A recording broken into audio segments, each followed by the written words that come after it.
Thom Hartmann here on the news. You need to know this. Welcome to the chaotic American economy.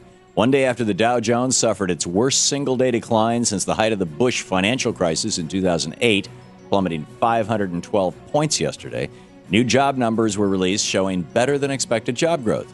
The economy added 117,000 jobs last month, lowering the unemployment rate from 9.2 to 9.1%, even though layoffs surged in July and new GDP numbers showed the economic recovery is stalling out.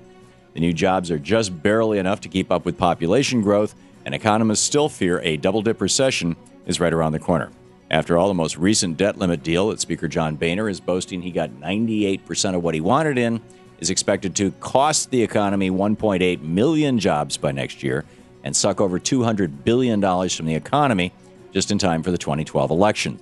And Republicans are planning 3 more hostage takings, at least, economy-killing actions just this year. Looks like Republicans will get exactly what they want, a crashed economy to hang around the neck of President Obama before next year's elections. The Republican hostage takers get what they want again. Yesterday, Senate Majority Leader Harry Reid announced the Senate will pass the House Republicans' version of the FAA funding bill that strips subsidies to rural airports, mostly in Democratic districts, and makes it much more difficult for federal air and rail workers to unionize. The bill is expected to pass the Senate today, putting the 74,000 FAA and construction workers who were the victims of the last Republican hostage scenario back to work. Senate leadership said nothing about the anti-union provisions in the funding bill that will only keep the FAA up and running until mid-September when lawmakers return from their vacation. So expect this break in the FAA hostage crisis to be only temporary. In the best of the rest of the news, it's good to be a millionaire in America. A new report from the Center for American Progress showed that millionaires are paying, as a share of their income, 25% less in taxes than they were during the Clinton years in the mid-90s, 25% less. That's not all. According to data from the IRS in 2009, 1,400 millionaires paid absolutely no taxes at all. So just like some of the biggest transnational corporations in the world, like GE and ExxonMobil, 1,400 millionaires were off the hook and didn't have to pitch in one penny to Uncle Sam. In fact, the average federal income tax rate for millionaires in America is around 22%, far less than your typical school teacher in Wisconsin is paying. And despite the fact that a majority of Americans support tax hikes on millionaires, our millionaires, as well as billionaires and transnational corporations, once again escaped without having to make one sacrifice in the name of deficit reduction like the rest of us. Last time I checked, the Constitution doesn't say we the millionaires. Thank you, Citizens United. Sarcastically, of course, Mitt Romney's presidential campaign war chest just got $1 million heavier, and no one knows who's responsible. In one of the biggest contributions yet of this political season, the company WSpan LLC cut a check to Mitt Romney for $1 million and then disappeared. The corporation was created in March, made the contribution in April, and then dissolved in July. No one really knows who was running the company during that time, and the owner of the Manhattan address that was listed for the company claims he has no records of the company ever setting up shop there. So essentially, Mitt Romney just got $1 million out of thin air.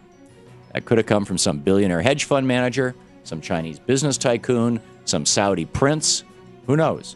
The Justice Department says they're looking into the matter, but either way, thanks to our Supreme Court's Citizens United decision, the American people no longer have the right to know where their political candidates are getting their money. Expect this mysterious and sinister $1 million contribution to be the first of many heading into next year's first presidential election after the unelected justices Roberts, Thomas, Scalia, Alito, and Kennedy rewrote our election laws.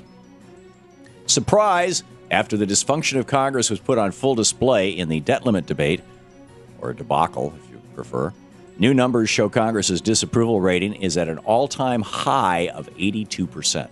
That's the worst rating for Congress since the New York Times started keeping track back in 1997. But looking closer at the numbers, it's clear one party is more to blame than the other. Speaker of the House John Boehner's disapproval rating is up 16 points since July to 57%, 10 points higher than President Obama. And also, Republican disapproval ratings in Congress is at 72%, Democrats just 66%.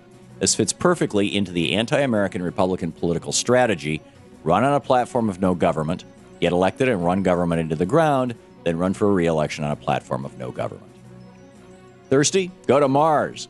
NASA reported a huge discovery on the red planet yesterday: flowing water.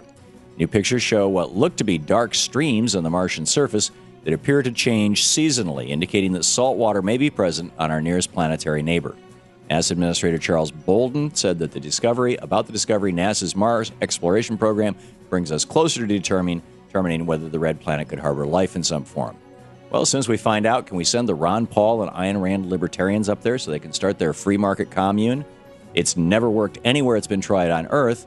Maybe the lower gravity on Mars will change the laws of economics. And crazy alert, we meet the world's worst neighbor, David Muscat. The Australian homeowner isn't making any friends in his neighborhood after a complaint was filed for removing trees. He replaced the trees with something else, a giant middle finger. He's accused of headbutting and turning a leaf blower on one neighbor, with another nearby resident calling him the neighbor from hell. And that's the way it is today, Friday, August 5th, 2011. I'm Thom Hartmann on the news.